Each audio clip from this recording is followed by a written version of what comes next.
Hi, Abraham. Hi. We are. Yes, I know. I feel high too now. I listened to your recordings for, I think, a decade, and I've been on one of your cruises, and you feel through the voice of Esther like a dear friend to me.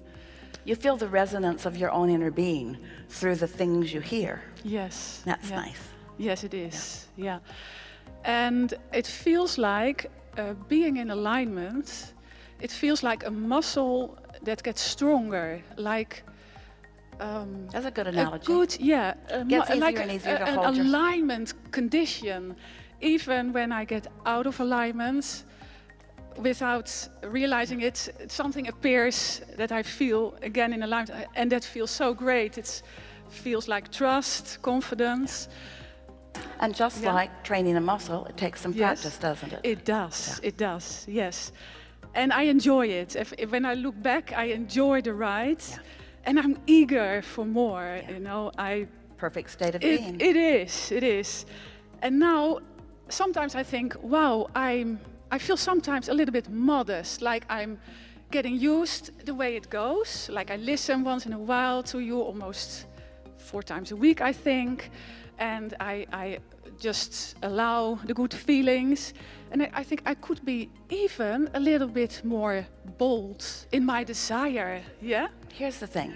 We understand what you're getting at, because sometimes when we ask people what they desire or what they want, they have become accustomed to that edge of wanting something that they don't have, and that slight discomfort, or sometimes great discomfort, of not being lined up with it, they become accustomed to. And when they are doing a better job of aligning with what they want, then that tension subsides, and then sometimes they worry, because humans have taught one another that suffering and sacrifice are part of the reason for good results, while they are not. They are indications of you holding it apart from you.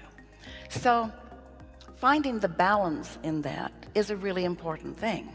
What you're bringing about here in this discussion is, how do I know? So when I know what I don't want, that's uncomfortable, and then I know what I do want, and that's still uncomfortable, because what I don't want has given birth to what I do want. And then, as you have described yourself, and we acknowledge that, as you become more of a vibrational match to the new desire, the new request, then what happens is, from your human perspective, for example, people will say, I'm so accustomed to being the squeaky wheel that got the results. In other words, if I complained, I got results. If I complained to my parents, I got results.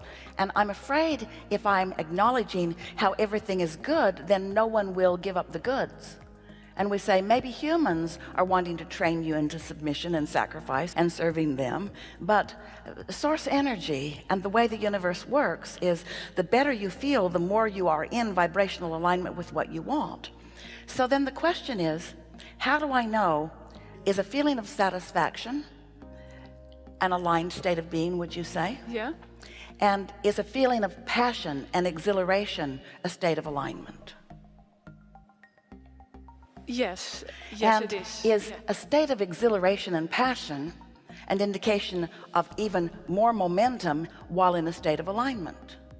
Yeah, it's like a quantum leap. Well, not so much a quantum leap, it's more. In either case, there's little resistance, but the difference between a feeling of satisfaction and a feeling of real enthusiasm is that there's more momentum in the energy stream. And so what your work always is, especially at the point where you are, where you're able to recognize whether you're in alignment, whether you're letting it in or not, whether you're in the receptive mode or whether you're in a little bit of resistance mode.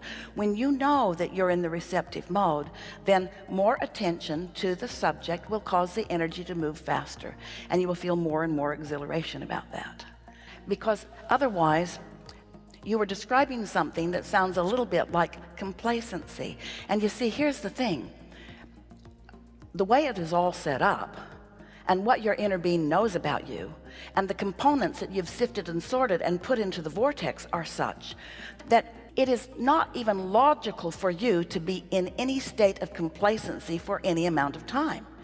And if you are feeling sort of complacent about it, then that means always the same thing. You're introducing more often more resistance to the equation than you are aware of.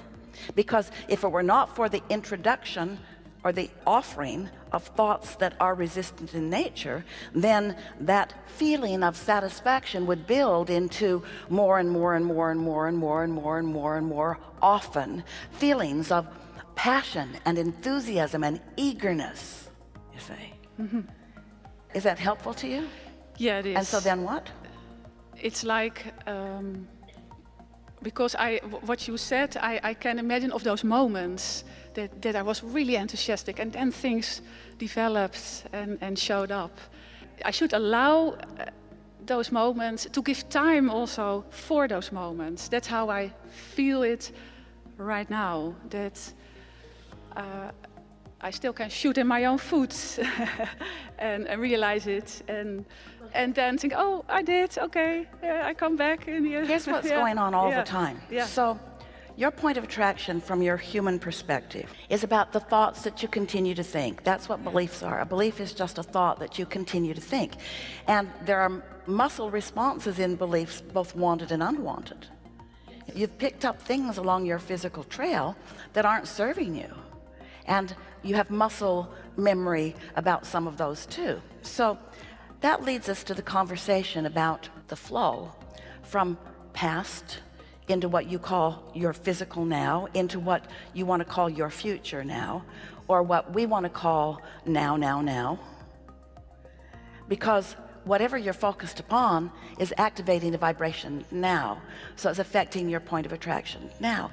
The thing that we so want to speak in a way that you all can hear it and really receive it and know it is that what you want is known by your inner being and is being gathered at a velocity, at a frequency, at a pace, at a certainty that you can relax and know that it is a done deal.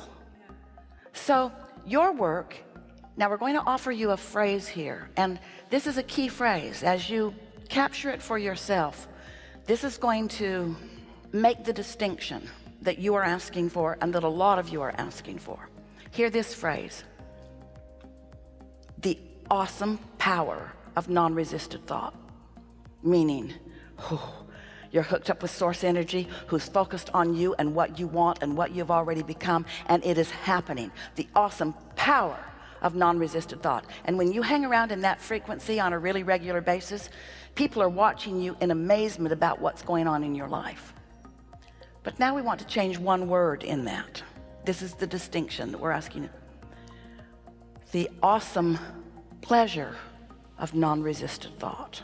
Now think about that, because when you're thinking about the power of non-resistant thought, what it does to most of you is it causes you to stand in your now, harness your power, and then point it at things that are wrong to make them better. And when you do that, that's when you introduce resistance into the equation, and that's when you're not in the receiving mode, and that's why it remains sort of limping along a little bit, you see. But when you change that one perspective, so that you're not looking for the power to change something, because you understand you already changed it. You did step one and launched rockets, and source energy already lined up with what you asked for, so the change has already been made. So the awesome power has already happened. Now you're lining up with that non-resistant thought by simply reaching for the pleasure. The pleasure. Now, sometimes pleasure sounds like sitting down and doing nothing. Sometimes pleasure feels more like getting out into the open air and doing something. So when you are looking for the most pleasurable thing that you can experience, the most pleasurable thought, the most pleasurable focus, then what begins to happen is you are more steady in your vibrational frequency. That's what that practicing of that muscle is. You're steadier in your frequency so that more of what you're wanting is flowing to you more of the time. Yes? Yes, yes. You feel the distinction? I do, yes. Just be playful about all of this. There's nothing serious going on.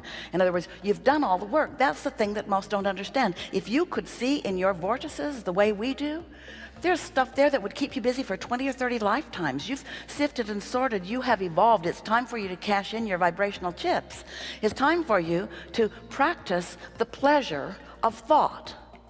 So what that means is, because most people are responding to the environment around them. Most people are having knee-jerk responses to world events or local events, or even to something that somebody just said. Sometimes it feels like somebody pokes you in the eye. They're well-meaning usually, but sometimes it feels like that. And so rather than being a responder or someone who is having a knee-jerk response to conditions, what you really want to do is get out ahead of it. Get the momentum going, the momentum that is positive, good feeling, get it going before you encounter the resistant moments. And when you do that, think about something that's moving fast and something getting in the way of it. It becomes irrelevant. The thing that gets in the way, you can just mow it over with your speed, you see. But if you're just lumbering along, then every little thing that sort of shows up stops you and you stumble over it. And so it's a matter of getting out ahead of it with your momentum.